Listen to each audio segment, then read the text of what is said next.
Hello, my name's Cory Rylan, and today we're going to be talking about high-performance web UI with web components.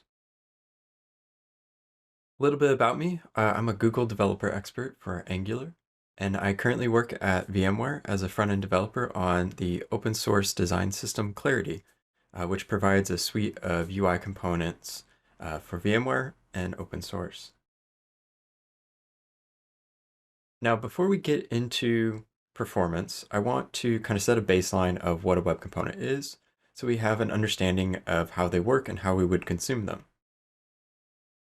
In its simplest sense, a web component is a custom HTML element. Now, one of the big reasons to use web components is their encapsulation and reusability. They're encapsulated in the sense that the CSS and logic is all bundled into that one element, so they're really easy to use, and it makes them very portable. It means very different teams with different technologies can easily adopt and use them. Now I have an example web component here, kind of walk through the different APIs that are available when working with a web component. Now this component is a simple alert box. It's kind of just a dismissible, we've got our button, we can have our content, and then maybe a status color. Now the first way to communicate with our web component is we could use HTML attributes.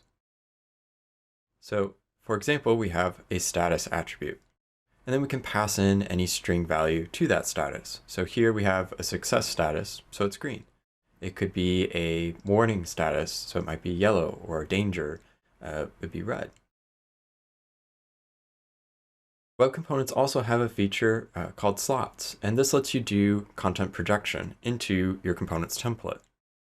So here I have my paragraph tag with the message hello there, and that would be rendered within the template of my component. And this is great for container style components like modals, cards, drop-downs. Web components also use the shadow DOM, meaning all the CSS of that component is encapsulated into that one component. So none of the global styles leak into the component, nor do the component styles leak out to the global scope. And this is great for maintainability, especially if you're on a really large project with a lot of different components. However, there's times where you want to customize the look and feel of that component, and that's where CSS Custom Properties come in. And they're essentially CSS variables and let you change different specific values within that component. So you can create essentially a public API for styling your component. So here we expose background and color, so we can change the background and color of our alert box. Custom elements are just like any other HTML element, so you can query it in the DOM, and then you can start interacting with it via JavaScript properties. So we could have a dismissible property here, which would change if the close button should be visible or not. And then if we wanted to get information back from the component, we can listen to events. Custom elements also provide custom events, so we could have the component emit a close change event whenever the user tries to dismiss our alert box. And with this, we can pass data in through properties and attributes, and then get information back out through events. And this concept is really important when it comes to framework compatibility. Because the components are just HTML elements, they work just like any other element, and most frameworks have specific kind of syntactic sugar for binding declaratively to HTML elements. So this means most frameworks out of the box work great with web components. Here we can see our alert box, and we can bind to the properties and events of that alert box with all the different frameworks. And majority of the frameworks is just syntactic sugar. There's subtle differences between each one, but for the most part, they all work the same.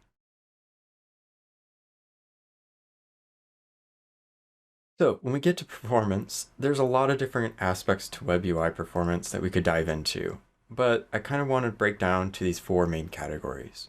Initial render, so how quickly do we get something to the page? Runtime, how quickly is the work being processed on that page? Jank, so things like smooth scrolling, does the page lock up or freeze? And payload size, so how much data are we using to send that code down to the client. Now, there's a lot of different strategies for managing web performance, and we're going to cover a few from the perspective of our design system and being a library of web components. So some of these strategies may not apply at an application level, but a majority of them will. And if you're a library author, a lot of these strategies would apply regardless.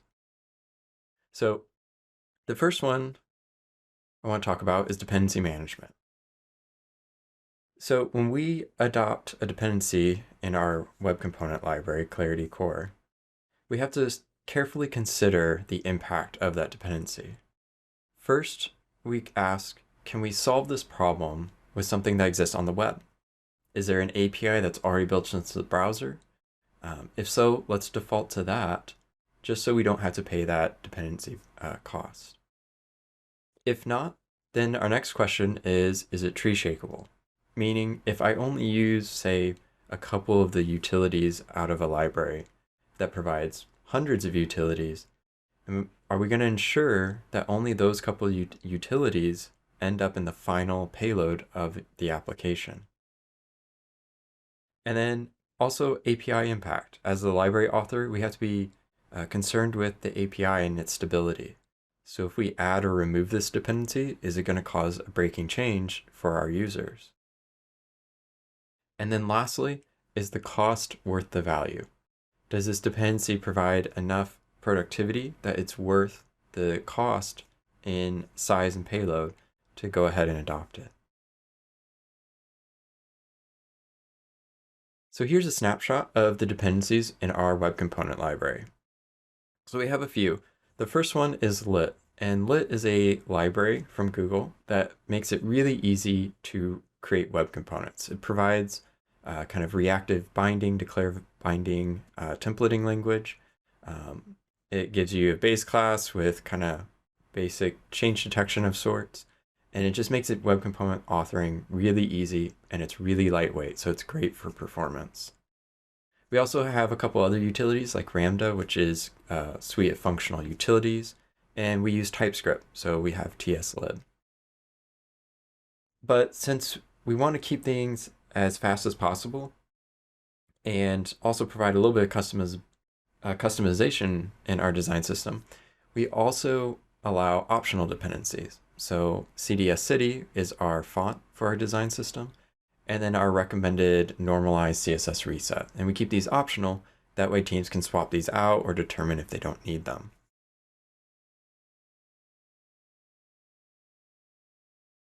Now, our next thing was our build targets. We support ES 2015 modules, so modern ECMAScript modules, and we minify our code. However, we don't bundle it, and we'll come back to that, why that's important for tree shaking. We also do single ESM builds, meaning we only produce outputs of modern native JavaScript. We don't ship CommonJS or UMD bundles. We only ship that one type. And this is really important for debuggability. It ensures that the library is being consumed consistently across all the different various frameworks, but also performance. Most modern build tool chains like Webpack and Rollup understand modern ESM JavaScript, and there's some really nice performance benefits when they consume that. So what does this look like in code? Here we have one of our small components in our library. This is the CDS badge web component built with lit. And it's very small. It's kind of a little notification indicator badge. And we have a couple of properties which allow the user of our component to define color or status, as well as our template. Now we write everything in TypeScript, so we have some decorators here. And we also use Sass, so we compile the Sass to plain CSS. So once we run this through our build step, we get something like this on the right. Now, for the most part, the code looks pretty close to the same. The transformation isn't too drastic. Really, the most drastic change was our decorators. We have to compile that down to this decorate utility from tslib. But this is really nice in terms of debuggability because the code that is output is very similar to the code we write. And that makes it just easy to understand what's going on, especially when we're trying to debug performance. And then finally, we minify all of our code. Now we compress it down per component level, but we don't bundle it, and we'll get into that in a sec. Now, as a library of web components and a design system, there's a lot of options. We provide a bunch of different components for a lot of different use cases. However, not every app needs all those components. So we want to make sure that we are only providing the components that are needed in the final output of the application. If you're only using, say, a few buttons, then we would expect only a few buttons to be in that final build of your app. And this is where tree shaking comes in. Now, there's a few different ways to tackle tree shaking. First is the component level, and this is kind of what we think initially as a design system of web components. We want to make sure you only use the components that you need. But there's kind of more fine-grained tuning at the symbol level. So if you're using a utility function or a variable, only those are included and other utilities are not. And then lastly, there's CSS tree shaking, which can even push the performance one step further. So first, let's talk about component level tree shaking. So we have a couple of options when we're designing the API of our library. We could do a single entry point or multiple entry point. Now, a single entry point is where we have one particular kind of namespace or import path, and then we import all the components from that one path. Multiple entry points, however, can have multiple paths defined, and then you can import different things from each one of those paths. Now, we chose the multiple entry point strategy or API. The reason for this was partially performance, but also partially clarity for understanding how things are organized and what components depend on other components. Because we split each component into its own entry point, there's a level of guarantee that we understand if you import something from core button, that it's related or specific to the button. And if you import something from core modal, then we know it's code specific to the modal. And when you're debugging, trying to understand dependencies, this just helps understand kind of how everything relates together. This also can help tooling in certain situations not get tripped up on accidentally pulling in extra code that's not needed. Now, when we deal with ESM modules, we have to consider side effects. Now, JavaScript modules by default assume side effects within that module. So the way side effects work in JavaScript, I have an example here. With the module, I have a variable with a console log and two different functions. Now, most tooling would see if I used only the add function, it would know that I don't need the subtract and I don't need to worry about the value here. Since I'm only using add, let's just pull that piece of code in. However, native JavaScript modules assume side effects, and this value log here is a side effect. If I import this module, this code needs to execute and run. And because of that, most build tools like Rollup and Webpack can't safely drop code from this module because it could break and have unintended consequences on those side effects. Because of this, we can only tree shake down to the module. So if you have a module which is defined by the file with 100 functions that's not side effect free, then the tooling has to pull in that entire module with all the functions. However, we can provide a hint to the tooling and let it know that it's safe to tree shake this module, that it's side effect free. And the way we do that is by providing this entry here in our package JSON, this side effects false.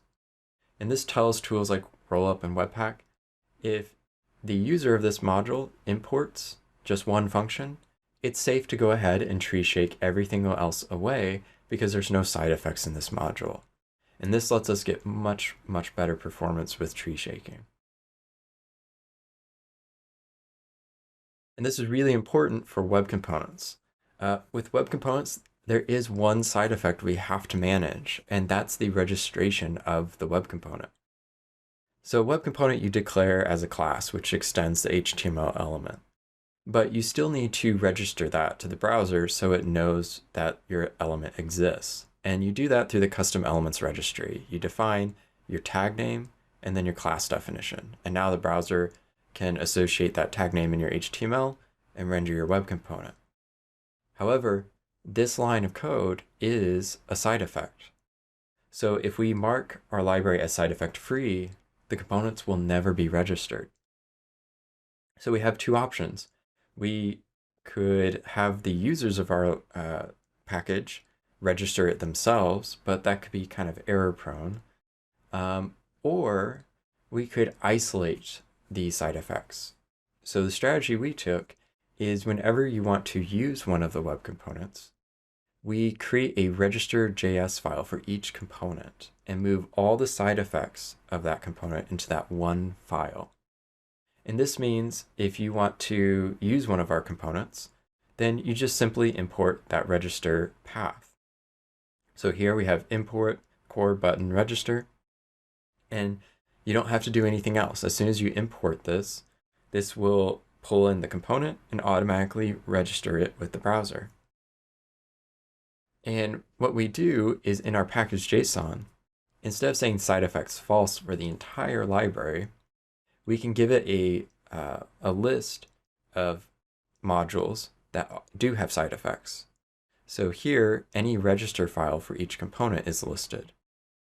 And this gives us the benefits of an easy-to-use API, but also keeping the rest of the library side effect free. So if they import one of our utilities elsewhere in the library, then it will get tree shaken and the components still register properly.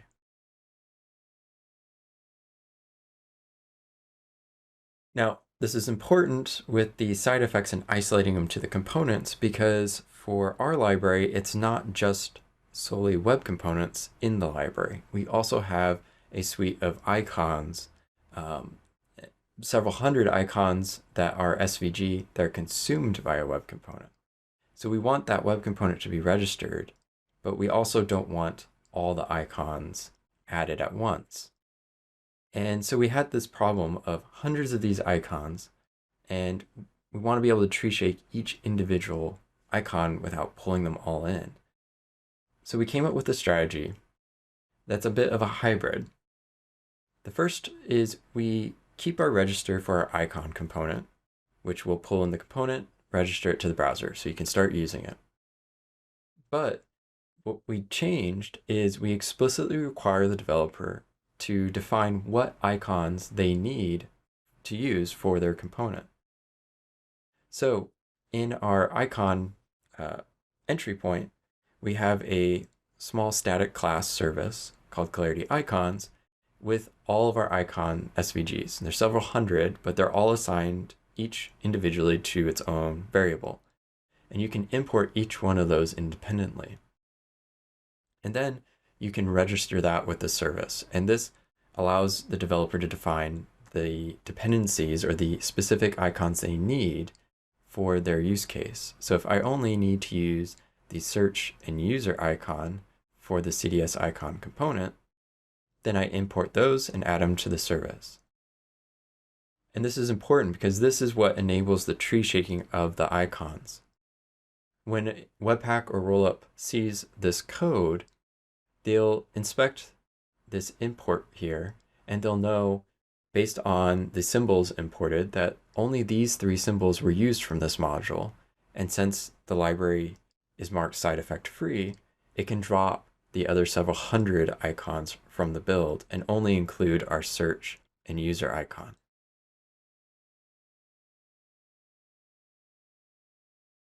Next, I want to talk about CDN performance.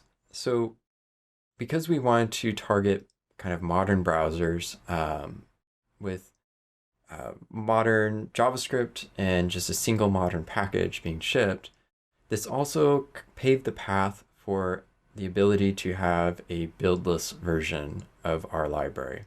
So you could consume our web components without needing Rollup or Webpack or any kind of build tool. Now this is still early progress and a new standard, but import maps are kind of paving that way. So import maps allow you to essentially alias modules in the browser. So if you noticed all of our code examples, we were using node module resolution. So we have a specific name from a module that is in our node modules when we install from npm. However, the browser doesn't work that way. It needs a precise URL to know where to pull in the JavaScript. So import maps kind of fix this problem. It lets you define a import and then alias it to a particular URL. And this kind of tells the browser, whenever you see this path, go retrieve it from this location instead. And this is actually really, really helpful because now that means we can define an import map and then start using our library just like we would if we were locally building it. So it gives a little bit more consistency, but it also enables our components to be able to use natively in the browser without needing this build step. However, import maps are still relatively new and not quite widely supported. Now there is a polyfill, but it's still a work in progress. But CDNs have already kind of taken a step forward and kind of polyfilled in a way on their end. So CDN like Skypack, when you request from the CDN, it will actually, on its side, transform the import path for you into a URL on its CDN. So it kind of automatically does that translation layer on the back end, which is really nice because this means we can import our web components directly from the CDN without requiring any build step. So this snippet of code here is completely valid. You could copy and paste this into the browser and it would just start working. We can import our modal component directly from the CDN and then start interacting with it. We can query it, add event listeners, properties and attributes, and just start prototyping right away. And this is really helpful for projects that aren't, say, single page app style development. Maybe it's a static site generator or a CDN. This enables a lot more flexibility with how these components are consumed. It also enables the ability to provide fallbacks. If we wanted redundancy with our CDNs with these components, we could use the import map and switch those when one goes down, load in from the other location instead. So it just gives us much more flexibility than we had before. So next, I want to cover CSS, and there's a lot of stuff we could talk about, so I'm going to try to keep this condensed. But there's several layers with CSS performance and with regards to web components. We have the component level CSS, so the CSS that's associated directly with that particular component. But we also have global styles outside the page and how that may affect the web components. And then we have different strategies of how that might affect the components, things like text compression, tree shaking, and rendering. So first I want to talk about text compression. Now this isn't quite related directly to web components, but it's important to call out. As a design system, while all of our styles are encapsulated into each individual component, we still provide some global CSS for things like typography, layout, theming, and colors. Now, all those being global, we want to make sure we had good performance and flexibility. So we do provide like a single global bundle that gives you everything you need to get started. But we also split it out into different modules. If you only need certain pieces, you can kind of pick and choose just to lighten that load. Now, text compression is important because it can have a huge impact on the payload size. So because our utilities, our global CSS is mostly utility focused, these selectors are very repetitive. And we're selecting with the same kind of API over and over and over again. But because of that repetitiveness, text compression algorithms are really good at compressing repetitiveness down a lot. So the unminified, uncompressed global bundle for our library was 130 kilobytes.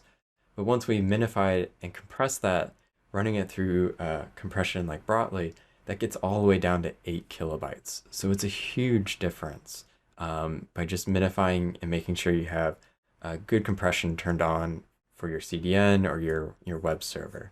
And the same level of compression applies to the web components as well. So make sure you have that all set up.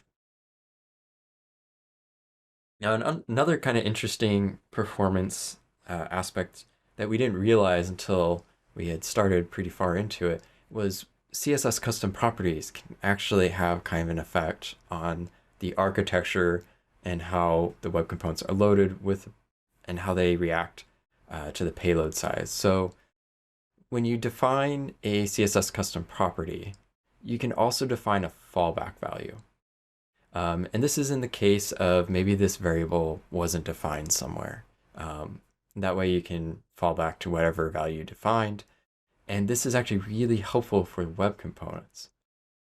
Because the styles are encapsulated into the component, what we can do is by default in our components, we can refer to global variables and have those global variables defined at the global root level, document level, and then have a fallback. And this actually does two things. It puts the kind of theming global level out of the component, so the component doesn't have to worry about having multiple different values for different theme options like dark, light theme, compact theme. That's all set out of the component, but it also makes the components more reliable. So if the CSS for some reason fails to load or was misconfigured, the component will still render because it has those fallback values. Now, because this kind of pushes the theming out of the components, this keeps the components lightweight, but also keeps the theming pretty lightweight. If you kind of will construct the CSS variables for your library or app to describe intent, then it's much easier to swap those out on the fly. So this code right here on the right is the dark theme for our design system. It's the entirety of the dark theme. It's only about 60 lines. And it's so small and compact primarily because of the CSS variables and having very specific naming that defines its intent. So like we have status success, status warning, status danger. And when we want to switch the theme, we only need to change these color variables, and then our components will inherit those changes. So we don't have to duplicate them over and over again. And this just makes our theming very lightweight. We can swap these theme files out very quickly and easily. And even if we loaded all of our themes, they would still be very lightweight because we only change the variables. We don't need to worry about rewriting the selectors or kind of recompiling our Sass to have multiple versions for each theme. So tree shaking with CSS. So with our components, we have a CSS file for each component, and we don't really need to tree shake that because it's specific to the component. However, there is some common styles we typically use between components. So if we can focus on tree shaking that, we can kind of eliminate any CSS that the components might not use. And for a design system, we provide a lot of common utilities that not all of our components consume directly. So what we can do is make sure that we only have one common CSS file. So that's the start. We've gotten rid of all the duplication. But there's still a lot of stuff in there. We've got variables, spacing, typography, layout utilities, all these things, but the badge component, for example, is very simple. Doesn't need all these things. So how do we tree shake this? Well, what we do is we look at the templates of each component, and we can compare the HTML of each component to that common CSS. And if the selector doesn't match against the templates of all those components, then we know we can drop that piece of CSS from our common CSS bundle. And this gives us that capability of tree shaking our CSS out of the web components. Now, the way this looks in code is actually pretty simple. We use a library called Purge CSS, and this does all the heavy lifting for us. So this is from our rollup build, and we have our base element Sass file, and this is the Sass file that has all the common stuff for all of our components. And what we do is we pass this into Purge CSS, and then tell Purge all of our components and all the templates. And it goes through and does that matching, figures out, is this CSS being used in this component? Yes or no. And since it's comparing against all the components, that means any common CSS that's not used within them gets dropped and left out of the final output.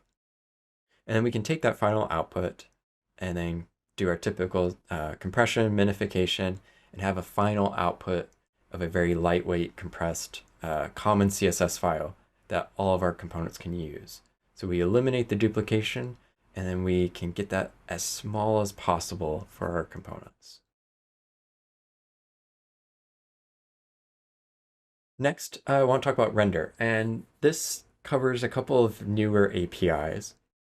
And there's kind of two concerns when it comes to browser rendering and how web components can leverage some new features. The first is the layout. So how is the component rendered on the screen? Is it going to cause layout shifts?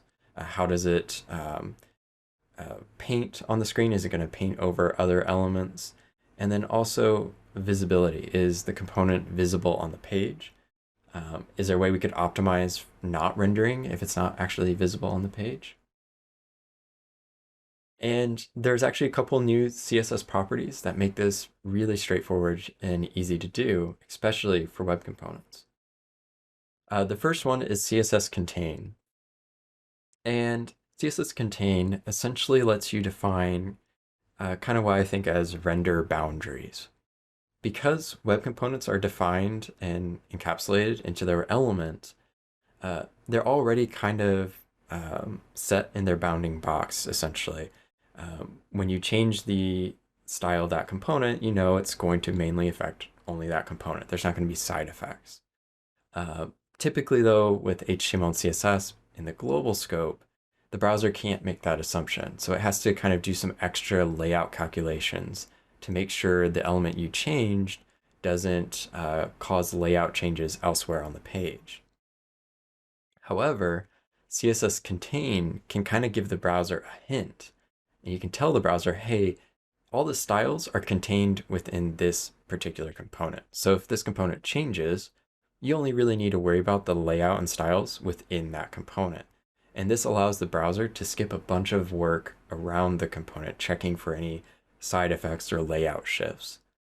Now, there's a few different options available for Contain.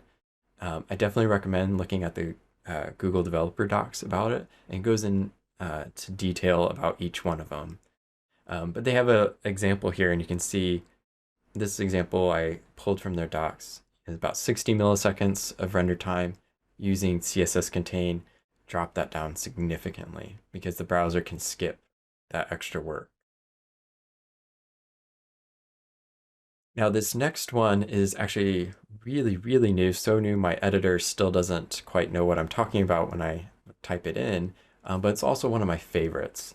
The content visibility allows you to tell the browser to essentially skip any render work until it's visible within the viewport. This is kind of like lazy rendering in a way. So the browser, as you scroll through the page, it only needs to worry about rendering once it's in that viewport. By default, without content visibility, it has to render and calculate the entire page structure at once. And that can be pretty expensive. But with layout content visibility auto, as you scroll, that render work is done on the fly, kind of breaking it up in chunks. Now, if you've ever done a lazy loading kind of feature as you scroll, you know, scroll bar jump. As things load in, the scroll bar kind of has to jump and reposition. And that's what this intrinsic size does. It lets you tell the browser, hey, this component, it's going to be roughly this size. That way, when it goes to render it, it kind of already knows the dimensions and it doesn't trigger that kind of scroll jumping. And these two CSS properties together with web components are really neat. They provide some really cool performance characteristics. So this is a prototype data grid I'm working on that's all web component based. The cells, the rows, the header, column headers, all web components. And I define CSS Contain on all of them, and then define CSS Visibility Auto on each row. And this is really interesting because for a data grid with a bounding box and a scroll bar, this means the browser can skip the render work of all the rows below it and only focus on rendering what's within that bounding box. This means the web component data grid actually can be really fast.